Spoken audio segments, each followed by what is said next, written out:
Hello fighters! Welcome to day 7 of 30 days of self-love before I turn 30. Yes, ഇന്ന് ഒരു mindfulness day ആയിരുന്നു. കണ്ടോ, ഞാനിങ്ങനെ മഴയൊക്കെ പെയ്യുന്നത് കണ്ട് നേച്ചറിലോട്ട് നോക്കിയിരിക്കുകയായിരുന്നു. ഒരു 3 മിനിറ്റ് അങ്ങനെ ഇരിക്കണം എന്നുള്ളതായിരുന്നു എൻ്റെ ടാസ്ക്.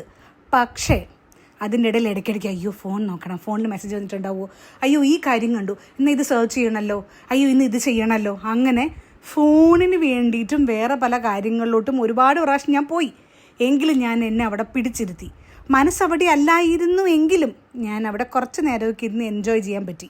എനിക്ക് മെയിനായിട്ട് തോന്നിയതേ, ഈ ഒരു ചാലഞ്ച് സ്റ്റാർട്ട് ചെയ്തിട്ട് മിക്ക ദിവസവും അയ്യോ ഇന്ന് വീഡിയോ എടുക്കണമല്ലോ, വീഡിയോ കറക്റ്റ് ടൈമിൽ അപ്ലോഡ് ചെയ്യാൻ പറ്റുമോ, വീഡിയോ എഡിറ്റ് ചെയ്യാനുണ്ടല്ലോ, അങ്ങനെ കുറച്ച് ടെൻഷൻസ് എനിക്ക് കൂടുതലായിട്ട് വന്നു എന്ന് എനിക്ക് മനസ്സിലായി.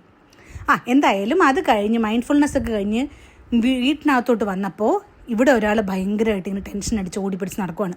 പണിയൊക്കെ എടുത്ത് ഒരു കുക്കിംഗ് കഴിയുമ്പോൾ അടുത്ത കുക്കിങ്ങിലോട്ട്, പിന്നെ അവിടെ നിന്ന് അടുത്ത കുക്കിങ്ങിലോട്ട് അമ്മ അങ്ങനെ അടുക്കളയിൽ ഇങ്ങനെ ഓടിപ്പിടിച്ച് നടക്കുന്നത് കണ്ടപ്പം ഞാൻ അമ്മയെ പിടിച്ചിരുത്തിയിട്ട് അമ്മയ്ക്കും കുറച്ച് അങ്ങ് എഴുതാൻ കൊടുത്തു. അമ്മ അങ്ങനെ ജേർണൽ ചെയ്ത് എൻ്റെ കൂടെ നല്ലൊരു ജേർണലിങ് സെഷൻ ആയിരുന്നു കേട്ടോ. അപ്പോൾ അമ്മ പറഞ്ഞു, നീയും വന്നിരിക്കും, നീയും എൻ്റെ കൂടെ ഇരിക്കണം എന്ന്. എനിക്ക് ഏതാണ്ട് ഇമ്പോസിഷൻ തരുന്ന പോലെ. എന്തായാലും ഞാൻ അമ്മയുടെ കൂടെ ഇരുന്നു. ഞാനും അമ്മയ്ക്ക് വേണ്ടി കുറച്ച് ജേർണലിങ് ചെയ്തു. അത് കഴിഞ്ഞിട്ട് ഇന്നിപ്പോൾ 7ാമത്തെ ദിവസമായില്ലേ നമ്മുടെ ചലഞ്ചിൻ്റെ. അപ്പം ഞാൻ കരുതി നമുക്ക് ഇതുവരെ എങ്ങനെ ഈ ചലഞ്ച് പോയി, ഞാൻ എന്തൊക്കെ പഠിച്ചു എന്ന് നോക്കിയേക്കാന്ന്. കാരണം മിക്ക ദിവസവും ഉണ്ടല്ലോ വീഡിയോ ഷൂട്ട് ചെയ്യണം, അതിനെ പറ്റിയുള്ള ടെൻഷനിൽ ഞാൻ അന്നത്തെ ആ ചലഞ്ച് എൻജോയ് ചെയ്യാൻ മറന്നുപോകും. അപ്പോൾ അതുകൊണ്ട് ഞാൻ ഫുള്ളായിട്ടൊന്ന് ഇരുന്ന് നോക്കി. അപ്പോഴാണ് എനിക്ക് മനസ്സിലായത്, ഞാൻ ആദ്യത്തെ 2 ദിവസം മാത്രമേ ജേർണലിങ് ചെയ്തുള്ളൂ. 3ാമത്തെ ദിവസം മുതൽ ജേർണലിങ് ചെയ്തിട്ടുണ്ടായിരുന്നില്ല. അതായത് ഞാൻ എന്താണ് പഠിച്ചത്, ആ ചലഞ്ച് എങ്ങനെ ഉണ്ടായിരുന്നു എന്നുള്ളത് എൻ്റെ റിഫ്ലക്ഷൻ അത് ചെയ്തിട്ടുണ്ടായിരുന്നില്ല. അപ്പോൾ അതുകൊണ്ട് ഓരോ ദിവസവും ബാക്കിയുള്ള ദിവസങ്ങൾ ഞാൻ ഫില്ല് ചെയ്തു. അപ്പം നമ്മുടെ ചൊവ്വാഴ്ച ഞാൻ ഭയങ്കര ദേഷ്യപ്പെട്ടിരുന്ന് എൻ്റെ ഇമോഷൻസ് നെയിം ചെയ്ത ദിവസമായിരുന്നു. പിന്നെ ഞാൻ എൻ്റെ കുറച്ച് വീഡിയോസൊക്കെ എടുത്ത് നോക്കിയിട്ട് എന്തൊക്കെയായിരുന്നു ഓരോ ദിവസം ഞാൻ ചെയ്തെന്നൊക്കെ നോക്കി. മൊത്തത്തിൽ ഓവറോൾ ഭയങ്കര നല്ലതായിരുന്നു. എനിക്ക് എൻ്റെ കുറേ ഇമോഷൻസ് കൺട്രോൾ ചെയ്യാൻ പറ്റി.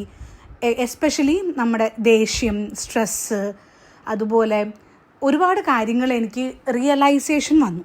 അപ്പോൾ അതിനെപ്പറ്റി ഞാനൊരു നോട്ട് ഉണ്ടാക്കി. പിന്നെ ഞാനൊരു ജേർണൽ എടുത്ത് നോക്കി. ഞാൻ പറഞ്ഞില്ല അമ്മയുടെ കൂടെ ജേർണൽ എഴുതുന്നു എന്ന്. ആ ജേർണലിനകത്ത് കുറേ ക്വസ്റ്റ്യൻസ് ചൈൽഡ്ഹുഡിനെ പറ്റിയിട്ടൊക്കെ നല്ല രസമുണ്ടായിരുന്നു.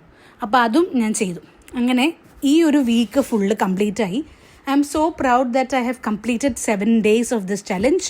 നിങ്ങളും എൻ്റെ കൂടെ തന്നെ വന്നോ, നിങ്ങളും എൻ്റെ കൂടെ എത്തിയോ എന്നുള്ളത് പറയണം. നിങ്ങൾക്ക് ഈ ചലഞ്ചിൽ ഏത് ദിവസമാണ് ഏറ്റവും ഇഷ്ടപ്പെട്ടത് എന്നും കൂടെ ഒന്ന് കമൻറ്റ് ചെയ്യണം കേട്ടോ. അപ്പോൾ ശരി, thank you so much for watching and thank you so much for being with me. Bye bye, have A great day.